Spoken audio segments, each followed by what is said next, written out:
Свой экономический строй Китай официально называет строительство социализма с китайской спецификой. И эта специфика состоит в том, что рыночная экономика развивается пятилетним планом и под руководством коммунистической партии. И это дает такие результаты, что экономика Китая стала второй в мире. В Казани политический диалог с таким партнером начался с заочных приветствий лидеров двух стран.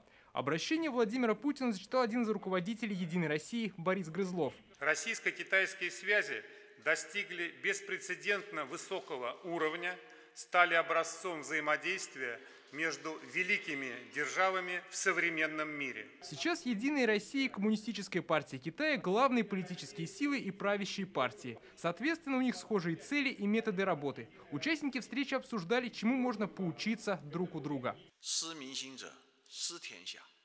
Коммунистическая партия Китая достигла огромных успехов, потому что пользуется безусловным доверием народа. Кто теряет популярность среди народа, тот теряет власть. Мечта народа о хорошей жизни и есть цель нашей партийной борьбы. В межгосударственном партийном диалоге представили и лучшие наработки Татарстана. Тем паче в республике самое многочисленное региональное отделение «Единой России». На федеральном уровне оказался востребованным опыт республики по благоустройству дворов и созданию общественных пространств.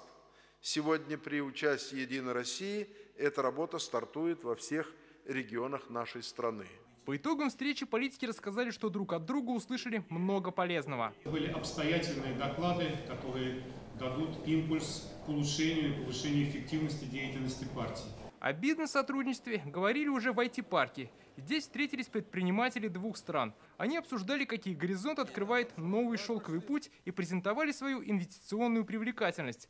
У Татарстана с Китаем уже тесные связи. В республике работают несколько китайских производств. Мы обсуждаем очень много новых китайских проектов сейчас, которые планируются к реализации уже в этом году. Например, производство жидкокристаллических телевизоров. По итогам форума подписали несколько соглашений. Это и создание первой российско-китайской страховой компании, и открытие первой китайской торговой и электронной платформы с полностью российскими инвестициями.